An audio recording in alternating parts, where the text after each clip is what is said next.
Big boss OTT 2 के winner Elvish Yadav को rave party में सांप की जहर अरेंज कराने के मामले में गिरफ्तार कर लिया गया, जिसके बाद से मामले में कई तरह के अपडेट्स आ रहे हैं। उस पर आरोप था कि उसने रेव पार्टी में सांप का जहर सप्लाई कराया है। केस को नोएडा के ही सेक्टर 20 थाने में जांच के लिए ट्रांसफर कर दिया गया। FSL जांच में सांप के जहर की पुष्टि होने के बाद अब एल्विश यादव को गिरफ्तार कर लिया। वो 14 दिनों की हिरासत में है। आपको बता दें कि बीजेपी सांसद मेनका गांधी की संस्था पीपल फॉर एनिमल्स के एनिमल वेलफेयर ऑफिसर ने एल्विश यादव के खिलाफ FIR दर्ज करवाई थी। इस पर कार्रवाई करते हुए पुलिस ने सेक्टर 49 इलाके में रेड की थी। इस कार्रवाई के दौरान 5 आरोपी पकड़े गए थे। पुलिस को मौके से 20 ml स्नेक वेनम और 9 जहरीले सांप मिले। उनमें 5 कोबरा, 1 अजगर, 2 मुंहा सांप और 1 रैट स्नेक शामिल थे। आरोपियों ने पूछताछ में बताया कि एल्विश यादव की पार्टी में वे सांप और जहर की सप्लाई किया करते थे। आपको बता दें कि narcotic drugs and psychotropic substances act 1985 यानी NDPS एक्ट के तहत आरोपी big boss fame Elvish Yadav फिलहाल पुलिस की हिरासत में है। एल्विश यादव का नाम नोएडा में एक ऐसी पार्टी में छापेमारी के दौरान कथित तौर पर बरामद इलीगल ड्रग्स से जुड़ा है।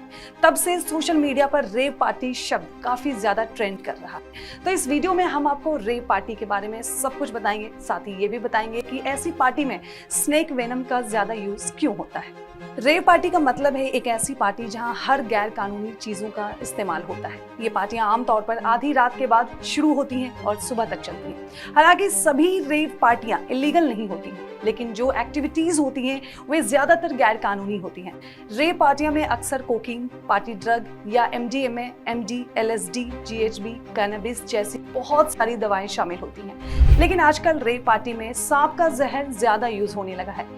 Indian journal of psychology and pharmacology के रिसर्च पेपर में यह बताया गया कि सांप के जहर का नशा करने के लिए लोग आमतौर पर सांप को अपने होठ के पास रखकर खुद को कटवाते हैं। इसके अलावा इसका नशा करने के लिए लोग खुद को होठ, जीभ या कान के लोब पर भी सांप से डसवाते हैं। सांप का जहर जब ह्यूमन ब्लड के साथ मिलाया जाता है तो सेरोटोनिन, ब्रेडिकाइनिन, पेप्टाइड्स और प्रोस्टाग्लैंडिन छोड़ता है, जिसका हिप्नोटिक स्टेट और सेडेटिव साइकोएक्टिव प्रभाव होता है। अब बात करते हैं जानवरों से जुड़े उस कानून के बारे में जिसे भारतीय संविधान में अपराध माना जाता है।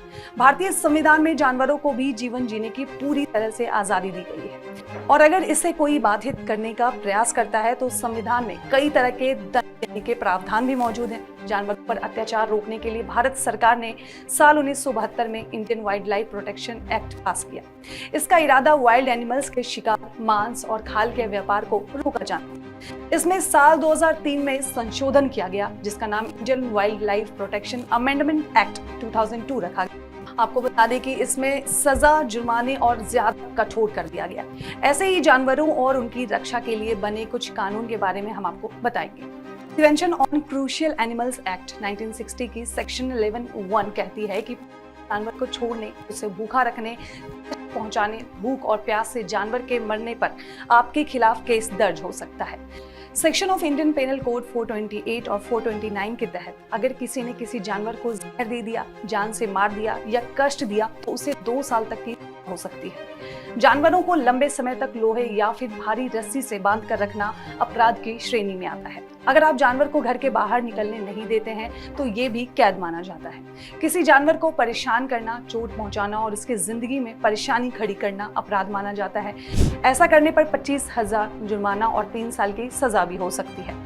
ट्रांसपोर्ट ऑफ एनिमल्स रूल्स 1978 धारा 98 के अनुसार पशु को हेल्दी और बेहतर सिचुएशन में ही एक जगह से दूसरी जगह पर ले जाया जा सकता है। संविधान के आर्टिकल 51(a) में ये प्रावधान किया गया है कि हर जीवित प्राणी के प्रति सहानुभूति रखना देश के हर नागरिक का मूल कर्तव्य है। संविधान में कहा गया है कि जीव जंतु अपने अधिकारों के लिए नहीं लड़ सकते। ऐसे में इसके अधिकारों की रक्षा करने के लिए लोगों की जिम्मेदारी की गई है।